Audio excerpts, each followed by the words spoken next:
Well, hello again, guys. For you, it's a couple days later. For me, I'm recording Friday afternoon after we've just had our soft warm-up introduction to the topic of entropy in the form of our lab, where we talked about cards and dice and different forms of statistical entropy. So, this topic of entropy, I introduced it previously, but how does it connect with what we've been doing? Well, remember that we've been talking about the first law of thermodynamics that says that if I have two systems and I have an exchange of energy between them, then the forms that can take place in are work and heat, all right? And I have an equation to govern that comes from the conservation of energy, and it's delta U equals Q minus W. We're used to that right now. And so this tells us the amount of energy that can go back and forth because we're always able to balance both sides of this equation, right? If we know one side, we can determine the other side. This governs that energy itself is being conserved. It's not being lost or anything like that, okay? It's pretty straightforward. And it also tells us how the energy is exchanged back and forth, right? We can distinguish between work and heat. But what this equation doesn't speak to at all, and I'll box this up because this is an important equation, first law of thermodynamics, right? But what it doesn't speak to is it says nothing to do with what energy flows are actually allowed. So what do I mean by that? If I have two systems here, I'm just going to draw two random systems, and I don't know anything about them, and somebody says, hey, I've got an energy flow, let's say I've got a heat flow going this way, and I say, all right, that's cool, and he says, now am I allowed to do that or not? How do you know whether or not energy is allowed to flow from this system to the other? What do you need to know about the systems that tells you whether this can actually happen in the real world? That's the distinction that we need the second law of thermodynamics to work out for us. And I will not be writing down the actual equation today, but we'll be alluding to it. And we're going to be introducing entropy, which is all involved in understanding the answer to this question.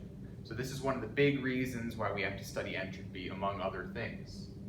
Is like, okay, well, could these scenarios actually take place in the real world? We know that if they did take place, all their energy would be accounted for, but could they really?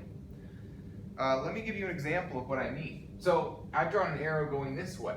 We know, for instance, that if there's heat flow, this guy's the hot guy and this guy's the cold guy, right? If you were to give me that additional piece of information, I would say, yep, that's allowed. If you were to come to me, like I said, and say I've got this energy flow going, and this side's the cold side, and this side's the hot side, well, now knowing that additional information, I'd be able to say, no, you're a liar. That can't be, right? So we already have an intuition for the fact that energy has to flow from hot to cold, and it doesn't flow backwards in the opposite direction, okay?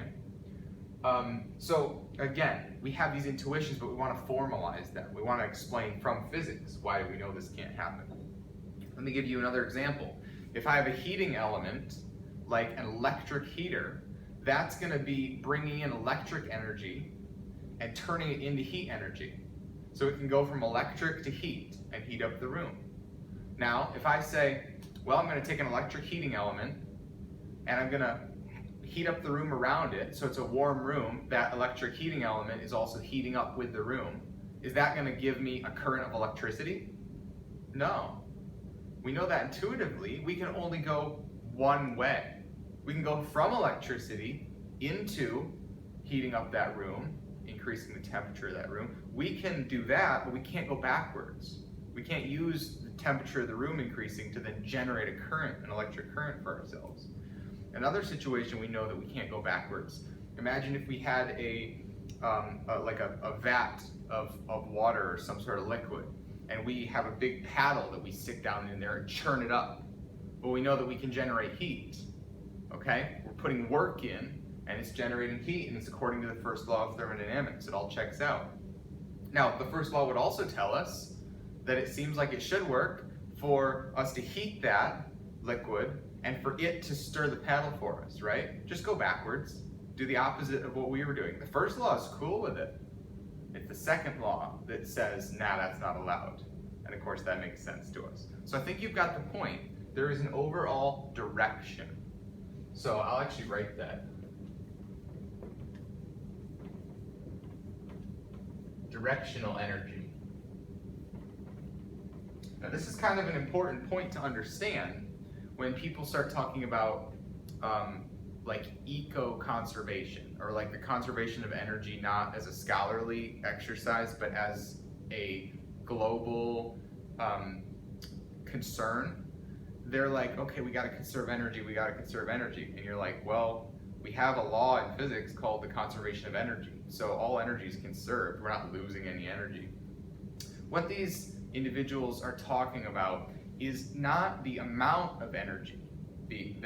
They're not saying we're actually losing an amount of energy. They're talking about the quality of energy. Okay?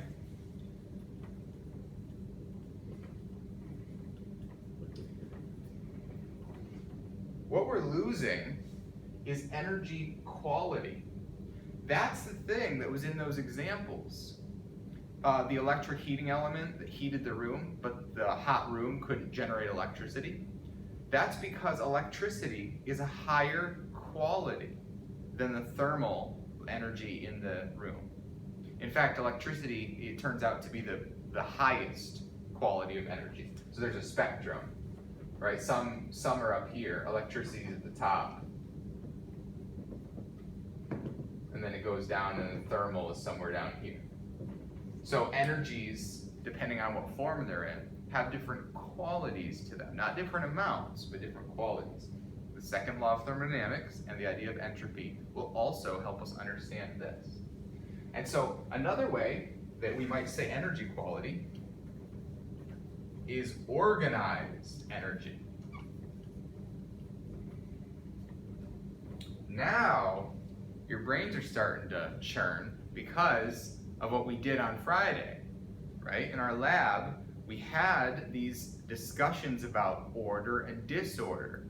So I brought in the word organized, okay? This is all tied in with the second law.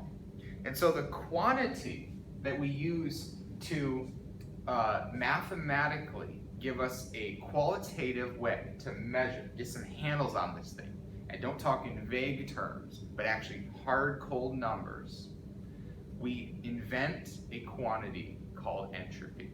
That allows us to talk about all this. The organization of energy, the quality of it, it's all the same thing. Entropy.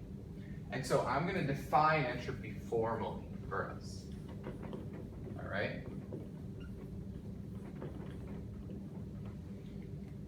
So I'm going to write for a little bit. So it's a way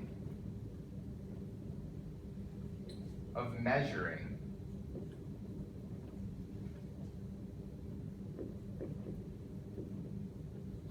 how many states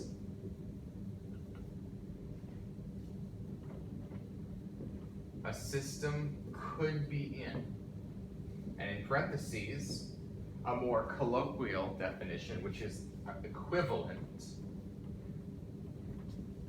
a way of measuring disorder. Now, the reason that we thought it was a good idea to give that soft introduction to this in terms of doing a lab first before you see this video is because now you can understand why these two definitions are very close to each other, all right? We did all that talking about dice and cards so that you can understand the disorder in a system, or randomness, some people say, is essentially the same thing as mathematically measuring what are all the possibilities that this could be in. The fewer possibilities that I have, the less disorder I have. But the more possibilities I have, then the more disorder I have in my system, okay? It's like this, and this is a very crude analogy, but it's just that, an analogy. consider this, there's only one way to clean your room, to have your room neat and tidy, but there are like 100 ways to have your room messy, okay? So there are more states in a system that are disorderly, and the more possible states that there are, the more disorder we can measure in the system, all right?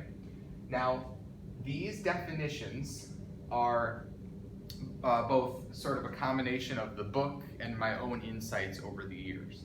One of the things that you'll see right off the bat is even the concept of entropy has wildly different wording to its definitions. So you may go online and read about entropy and somebody's written a definition in a different way. And that is something you're going to have to get used to, especially with the second law, and we're going to talk about that. But even for entropy, so there's a few things that I just want to note here, which I've already noted before, but I want to talk about them for a reason.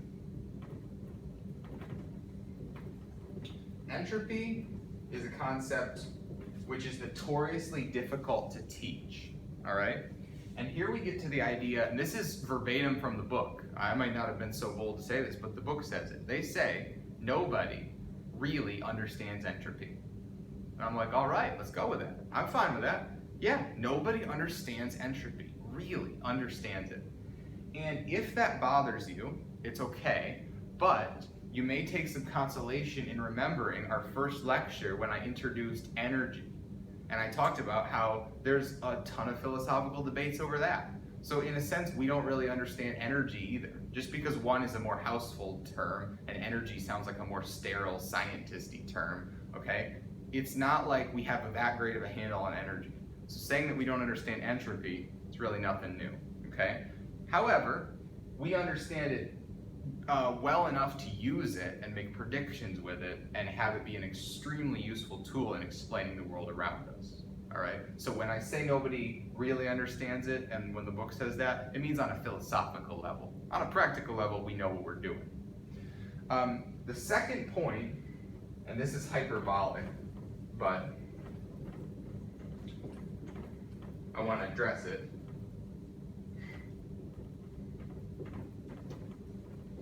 Everyone says everyone else is wrong when it comes to understanding this topic. I feel like entropy is one of those things in physics, and this is a direct result of the fact that it's difficult to teach, but it's one of those things where if you talk to someone, people love to say, oh, that's not quite right. Did you know that you're not actually explaining that correctly? Technically, it's like this. No, it's really like this. You missed that little detail there, right? It's so many nuances to it, different ways to talk about it and explain it, that somebody's always going, oh, my way of explaining it is better.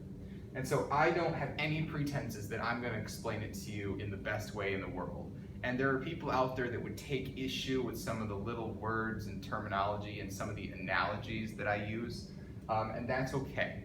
And if they were your teacher, maybe they would do it a little differently, but I'm going to teach you the way that it makes sense to me, and I'm going to try to do the best I can as we go through the lectures on the second law and on entropy, okay? So you'll especially run into this online, even prepping for the lab that we did today on Friday.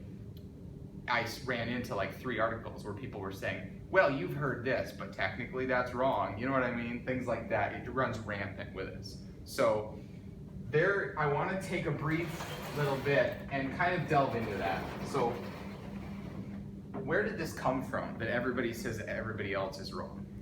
Well, first we start with the physics story. Historically, where did entropy come from for physicists? Well, when we talked about temperature, we discussed how temperature and energy are like this, right? Because of the definition of temperature. Temperature is a measure of how disordered or how random the molecules are, right? They're going all over, and if they're going faster and more random relative to each other, then that's going to result in a higher temperature. So energy and temperature are related. Entropy was first discovered and named and everything like that to explain that link. So for physics, initially, It was a conversion factor. Sorry, I want to put the quotes on this. Quote, conversion factor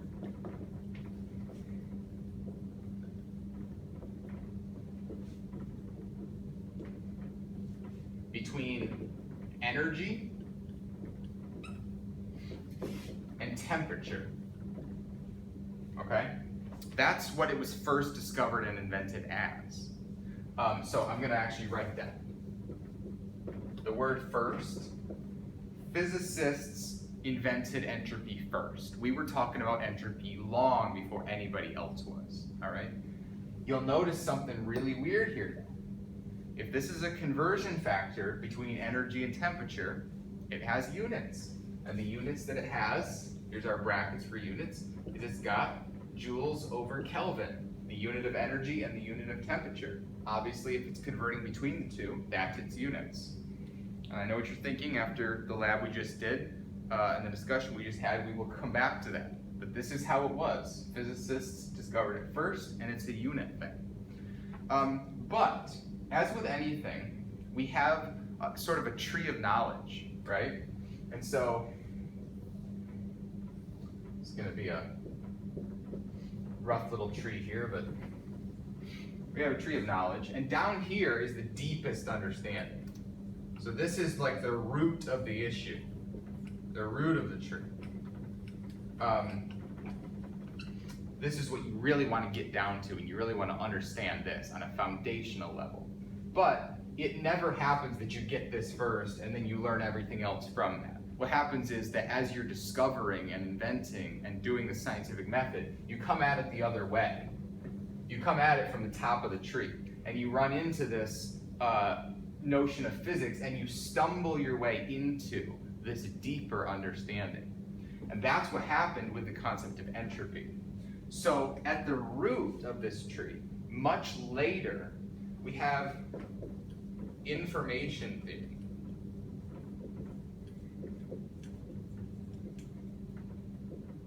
And if that sounds big and fancy, it's probably because it is. And I'll write this was much later.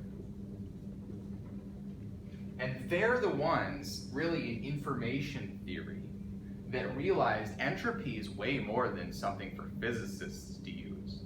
Entropy has to do with the disorder in any system. So like a radio communication, or a coded message, or like a cipher system, or just like if you have a system like we've talked about, like with cards or some sort of thing that has to do with any sort of information, organization, patterns, stuff like that, their go-to tool is entropy. And they realized that this was such a key tool, and that really turns out to be the deep understanding because of how we understand it, the number of states that something can be in, all right? But it's much later, and also, to them, their definition was our definition, right? Basically, a measure of randomness. And this is how, if you read articles written from this point of view online, this is how they talk. Entropy is just randomness, okay? Because to them, that's what entropy is. I obviously have a bias here in the way that I've started teaching you, the lab we just did. I am biased toward this understanding of entropy.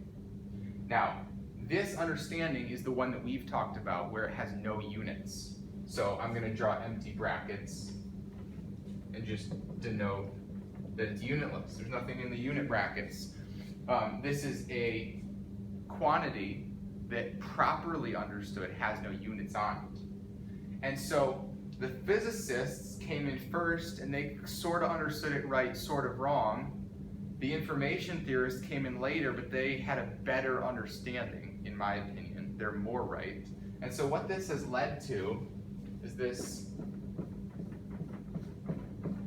sort of division, okay?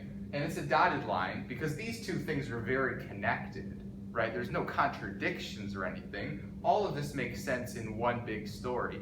It's just people get uptight about what entropy really is. Is it really just a physics thing that these people stole, or is it really something deeper that physicists just happen to stumble on first? for instance, I had a professor who I told him that entropy was unitless, and he goes, no, it is not. Entropy is definitely a unit quantity. If those information theorists want to steal something from us, they can call it something else. It's not entropy. You know, that's an example of how worked up people get about this. And this is where online you have very differing views and people going, tut, tut, tut, not exactly like that. They're sort of chastising each other on the details. But let's get past all that and discuss the elephant in the room, which is, what in the heck do we do with this? This one has units on it, and this one doesn't. So does entropy have units or not? Well, it's sort of, the answer is sort of anticlimactic, and it's that it's both. In physics, entropy is still used as this conversion factor between energy and temperature. That's how we're going to use it in most of our calculations. And so we need to put a coefficient in front that has units. So just to refresh your memory, we use the symbol S to denote entropy. Going along with this, since I probably don't have a better time to mention it, I will mention the specific version, little s, which is big S over the specific volume.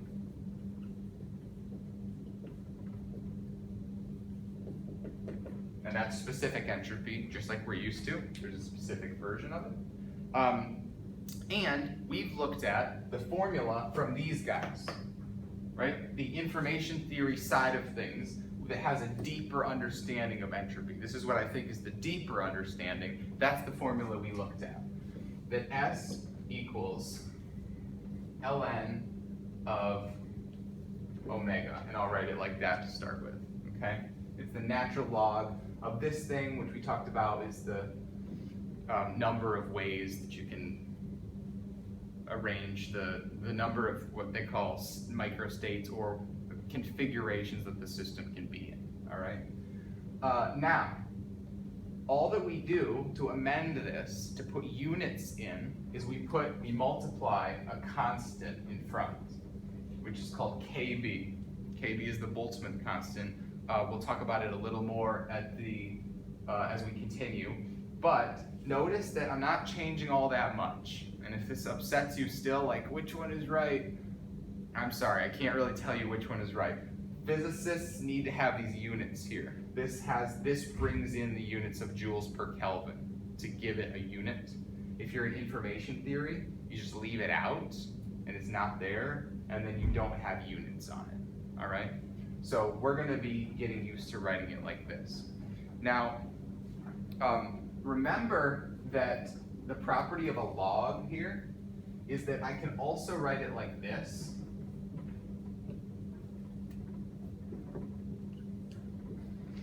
And I think we did write it like this once for lab on Friday, because this is exactly equivalent, because with a log, if you have a negative in front, you can bring it up as a -1 exponent. So I'll erase this in a second, I just want to show you. This is like ln to the 1 over omega to the -1. That minus sign can actually come up into the exponent. This only happens with a log because it's a special property of it. And then of course 1 over omega all to the -1 just flips the whole thing. So it turns into an omega on the inside. So this top line and this line are exactly equivalent ways of writing this. One is inverse inside, but it's got a negative outside.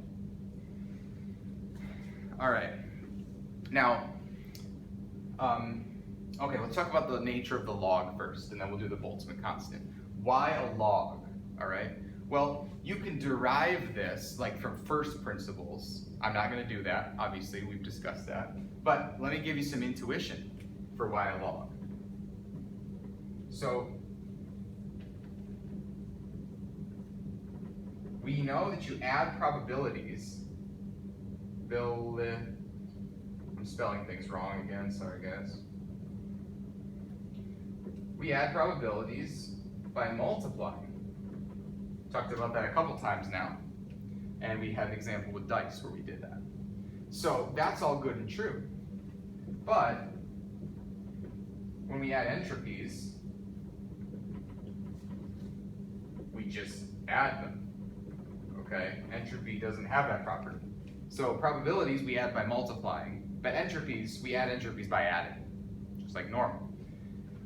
So you'll notice that in here, this thing is related to the probability. In fact, 1 over it is a probability, okay? So we need a quantity, entropy, here, that when we need to add 2 of them together, we just do normal addition, but yet the probability that it's describing needs to have the property that when we want to add it, we can multiply it. And so the only function in all of math that does that is the log. I will write up for you the property here. This is something that I hope you remember.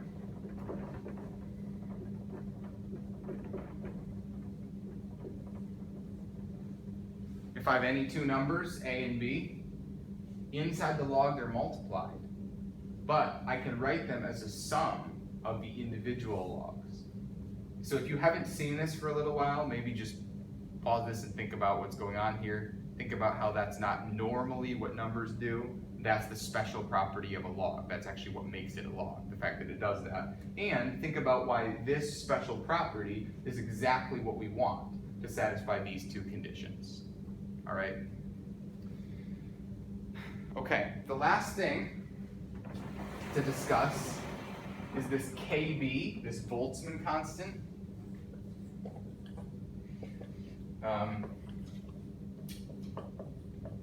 Here's how you spell Boltzmann. So KB is a constant that's named after him. It's always been important ever since it was discovered, and it's in the last few years gotten even more important with the redefinition of the final SI base units, which we talked about in like the first lecture on SI base units. But anyway, very important and famous constant in physics. First I'll give you its value. I think it's 1.38, yep. Still remember it from grad school. Times 10 to the minus 23 joules per Kelvin, right? This is where we sneak the units in. Remember, this is the thing that gives it goes from having no units to having units of joules per Kelvin. They're on this constant attached to it. So if you remember, we've seen this once before. When we were doing PV equals some number times T, that thing that you all loved, having to remember all those things, one of our candidates for this number was we could write it n, the number of particles, times kb, the Boltzmann constant. That was one of the ways that we could write that number. And where we got it from is that we had started with Ru, the universal gas constant. This is the one that's the same for all gases. And then we divided it by Na, which is Avogadro's number. And this is Kb, okay? We just so happened to be in a section of the course where the gas constant was more relevant and the Kb came as an afterthought, like, oh, if you divide this, then you can get out this other number. Historically, this number is actually much more fundamental and much more important, okay? So what you should do is you should say that this gas constant is what's derived. This is a really important number. This is a really important number, Avogadro's number, the number of items in a mole. And we take these two really important numbers and multiply them, and boom, whatever we get out, that's what the universal gas constant is. Okay, so this is more of the afterthought than this. This is actually a very fundamental constant. The last thing I want to say on this is that this Boltzmann equation, I'll write it up again, S equals, and I forgot the KB, minus KB times the log of 1 over omega. This equation, again called the Boltzmann equation, is extremely fundamental in all of physics, but we're going to move on. So this is the last lecture that you're really going to see it given this much time on its own. If we do see it again, it'll just be in passing. We're moving on, but science definitely does not. Like I mentioned, you have to take 4 or 5 years worth of college mathematics to understand all that can go into solving this equation. And the other side of it is then on the physics side, like I think I've had 2 and then a good portion of a 3rd class completely dedicated to just this equation. And where that comes from is that this thing inside here, 1 over omega, can get very complicated. And it looks simple if we write it with just the symbol omega, but sometimes to write it out fully can take up like the entire rest of the page just to write it down. And then you have to solve the equation. Okay, so in passing, I do want you to appreciate this equation. And it's so famous actually that posthumously they have engraved it on the headstone of Boltzmann. So if you go visit his funeral, like his cemetery where he's buried, you'll see this equation written in stone. So, all right, that probably wraps it up for this long intro to entropy. And so the next time, we're going to put some handles on this as we head into how this concept of entropy helps us define the second law of thermodynamics. Thanks.